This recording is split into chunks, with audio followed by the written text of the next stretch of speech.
apapun sakit apapun dia yang berindikasi medis, pelayanan medisnya itu standar, sama.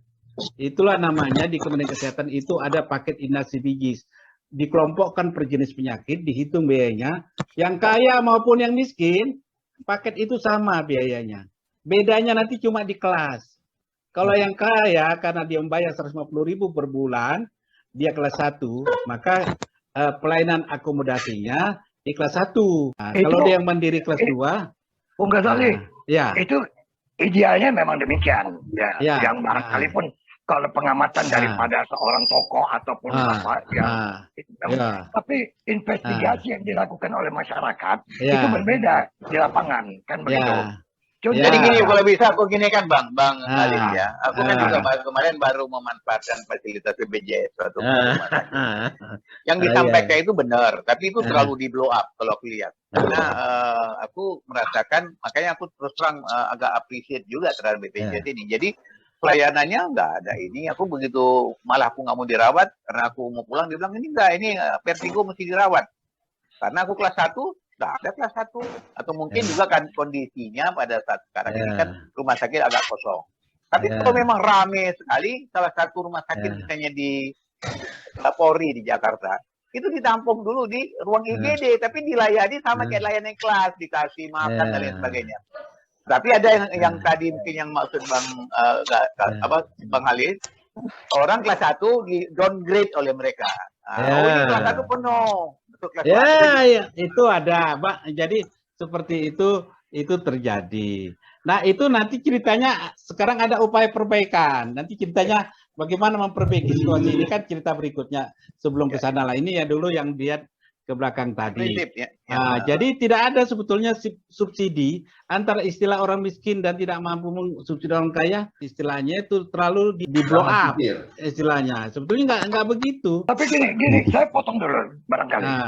Ini nanti Besihar barangkali juga dia melakukan investigasi juga kan begitu. Nah, kalau kita lihat perbedaan pelayanan baik karena sudah ada pembagian kelas.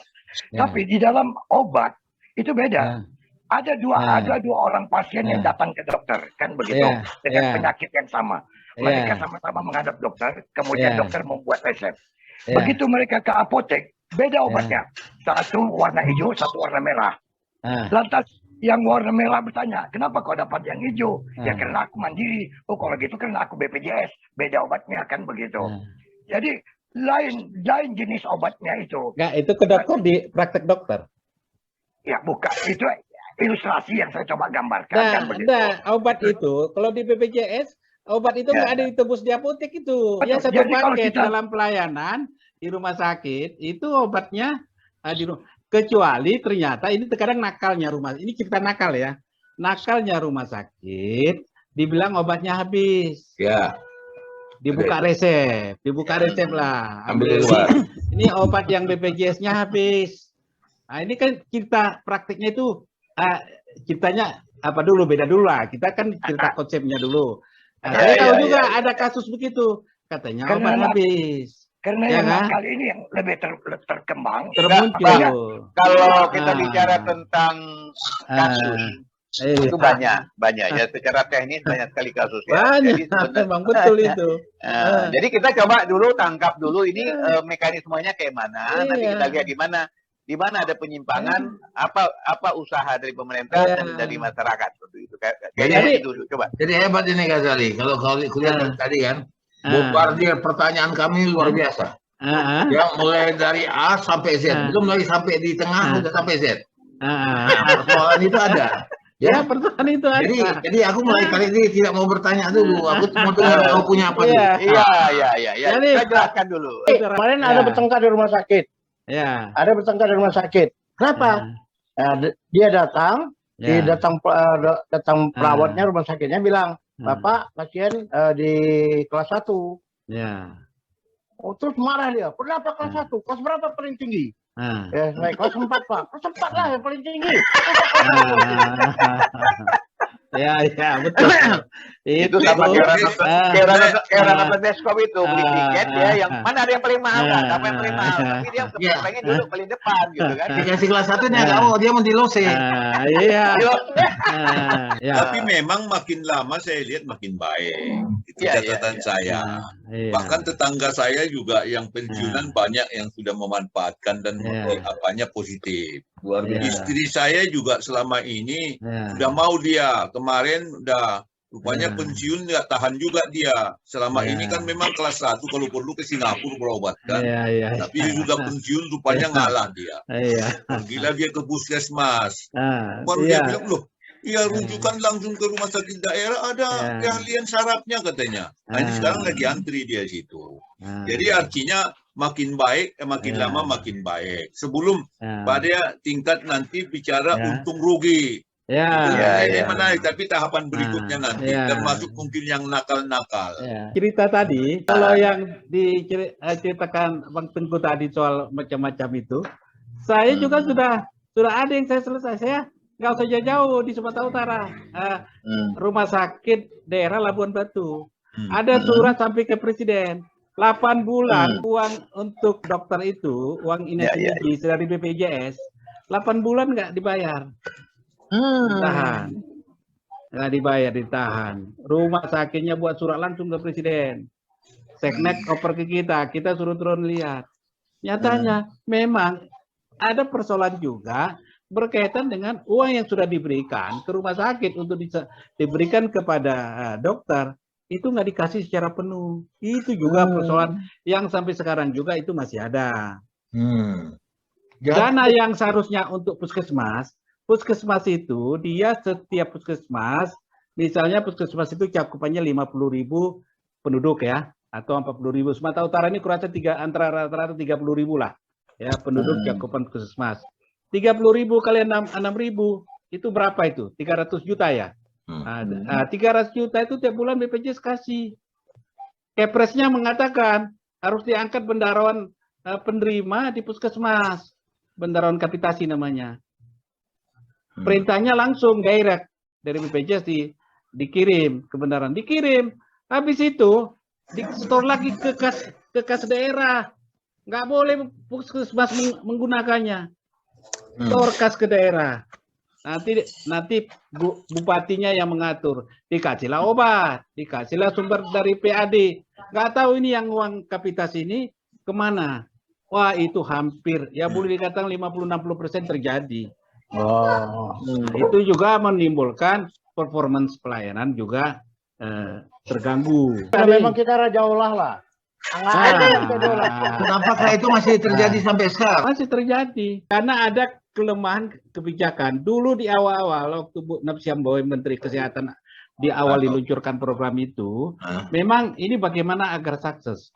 Sehingga semua fasilitas kesehatan pemerintah, baik rumah sakit TNI pun yang belum memenuhi syarat masuk.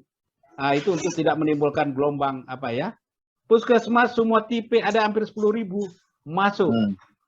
Padahal undang-undang mengatakan kerjasama itu sukarela, tidak wajib. Jadi BPJS itu bekerja sama Paskes itu sukarela, tergantung kesepakatan dia memenuhi syarat enggak sesuai dengan standar obat. Kalau tidak bisa. Tapi karena perintah wajib, puskesmas yang kualitasnya di bawah standar tetap diikutkan. Itulah yang menimbulkan pelayanan itu menjadi bias ya. Ada puskesmas yang maju ya, melayaninya bagus, ada puskesmas yang tidak melayani, hanya surat pengantar aja rujukan tadi yang dibilang Bang Aritonang, yang penting merujukan ya. Dia nggak perlu periksa, diantar surat rujukan. Padahal terkadang ada yang memang sebagai dia sebagai gatekeeper. Dia sebagai gatekeeper ya, di puskesmas itu gatekeeper, menahan mana-mana yang menjadi wilayah kewajiban dia selesaikan, tidak boleh rujuk ke rumah sakit.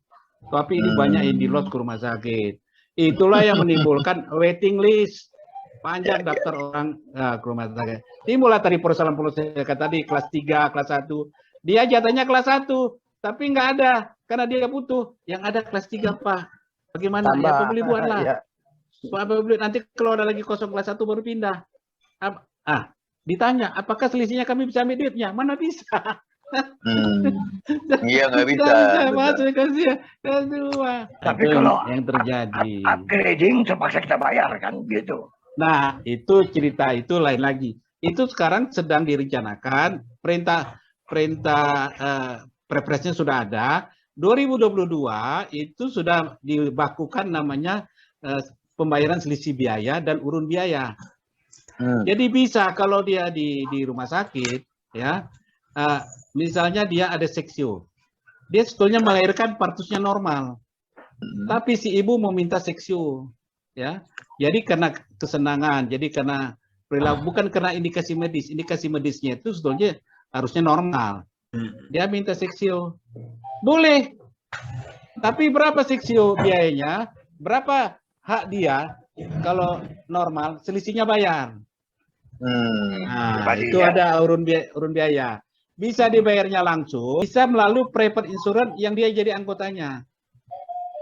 Nah, bisa, itu diatur oleh pemerintah atau diatur oleh BPJS atau diatur, karena gini, ada kasus gini, ini kasus ya. Aku dulu berobat di satu rumah sakit, pada saat kelasnya nggak ada, aku upgrade ke VIP. Kemudian dia langsung hitung, nanti selisihnya Bapak bayar. Benar, tapi ada rumah sakit lagi, nggak usah aku sebut lah, begitu nggak ada kelas, begitu aku mau upgrade, kalau begitu Bapak jadi pasien biasa. Ya, kenapa? Karena nggak bisa, Bapak kalau itu totally harus Bapak bayar. Nah, ini berarti nggak terkontrol. Kalau memang dibilang tadi diatur, artinya dia sudah menyimpang dari aturan itu. Ya, itulah moral ajarnya di rumah sakit. Jadi dia memberikan informasi, dia tidak. Kalau itu terjadi, Anda bisa cross ke BPJS-nya. Oh gitu, kalau begini saya mau bicara sama BPJS cabang setempat. Gitu ya? Hubungi enggak? Itu kan dia coba-coba aja. Coba-coba. Tapi kan di rumah sakit itu kan ditempatkan juga BPJS. Iya. Di rumah sakit ada itu kan loket BPJS. Bisa. Dia tidak bisa menjelaskan itu, harus ke kantor cabang. Atau dia ada loketnya di situ. Pakai informasi yang tadi. Tanya ke petugas BPJS, jangan tanya orang rumah sakitnya. Tanya mana petugas BPJS-nya. Walaupun konter itu julusnya BPJS, belum tentu yang duduk di situ tuh memang orang BPJS. Perawat-perawat di situnya. Betul. Wah, ingat aku yang menarik ini. Ya, informasi ini bagus sekali karena banyak kasus seperti itu. Yang seksio itu sebenarnya kalau menurut aku itu pernikahan suami. Bagaimanapun kalau itu ya memang lah, itu request, namanya request kan. Iya. biar utuh barang tuh kan. Bang Ali, kalau udah pakai sukses gak ikut lagi Bang.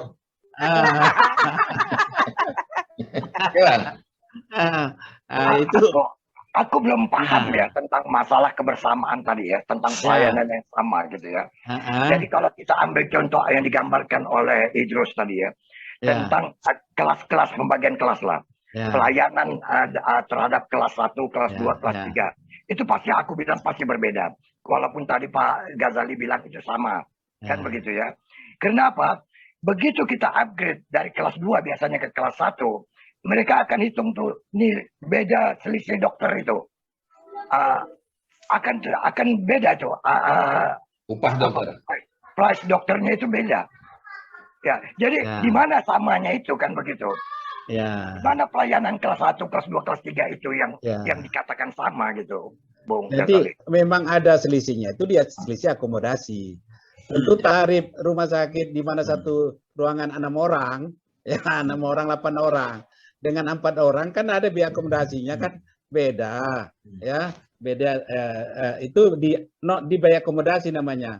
Jadi bukan dokter. Kalau dokter tetap nggak boleh dokter dipisahkan. Sama mau kelas 1, 2, 3. Tarif dokter itu dia terima pasti sama. Obat juga. Jenis obat nggak berubah, sama juga obatnya itu juga. Ruang operasinya juga sama, itu juga ruang operasi. Cuma yang selisih dibayar itu. Pokoknya kelas itu seperti kamar hotel lah ya. Ya, kamar hotel. Pak Ghazali ya selalu nginap di bintang 5, beda lah dengan kelas melati. Tapi tak bisa lah. Macam hotel tadi, bintang 5. Kalau ibarat sarapan pagi, kan sarapannya pagi yang bintang 3, bintang 4 kan sama. Kalau mau sarapannya di restoran, nggak ditanya, Anda itu kelas apa?